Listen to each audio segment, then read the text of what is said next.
Welcome back, everybody, and this is a comparison of the Seiko sarb033 and the Patek Philippe Aquanaut.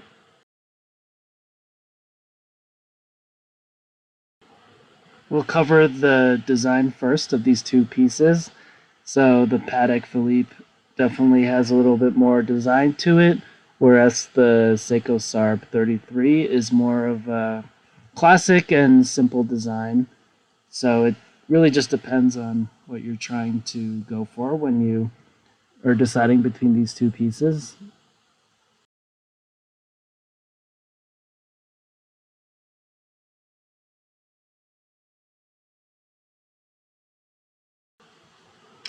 So next we will cover the two different movements in these watches. And the Seiko sarb033, it has in-house movement. It's a 6R15 movement that's pretty well finished and somewhat regulated. It's one of the better, I would say, movements that Seiko uses for their watch.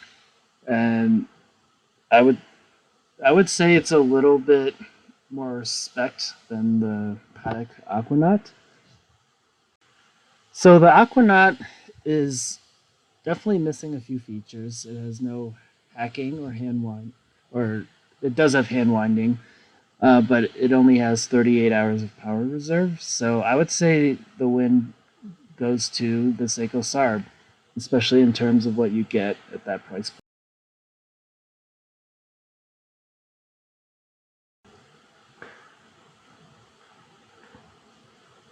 Next up is wearability.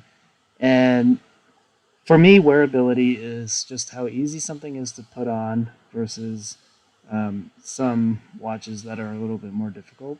And as you can see, the Patek is very quick, very efficient to put on, and very comfortable to wear. You don't really think about it at all.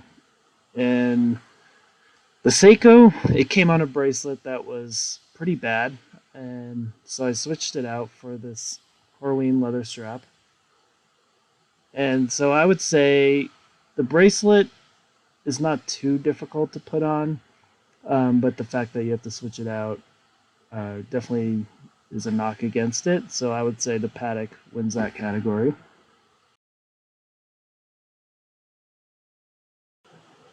So the next category is versatility, and this one for me is: does the watch is the watch a strap monster, and can you wear it with different outfits?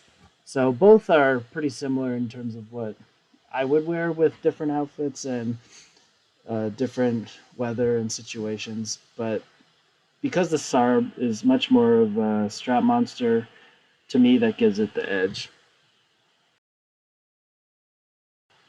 The Patek does not look really great with anything other than the strap it was made with, so it is definitely a little bit of a knock, especially if you like changing straps around. The last category is experience, and that is what it's like to wear a watch out in the real world and if people notice it or anything like that.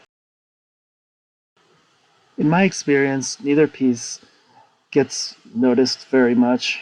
I've maybe had one or two comments on the watch I was wearing, so neither piece gets a very high score in this category, and I would say maybe the Aquanaut gets a slight edge because you might be more likely to come across someone who knows knows it because of its popularity.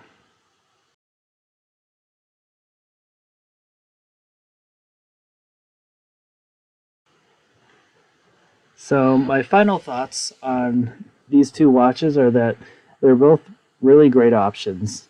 I know a lot of you are probably cross shopping these two, and if it's really a matter of taste and what you prefer. So I would say the Sarb is for someone who's maybe more interested in changing out straps on their watch, and the Aquanaut would be for someone who just wants a watch that they don't really have to think too much about wearing. So thanks everybody for watching, and let me know what you think in the comments.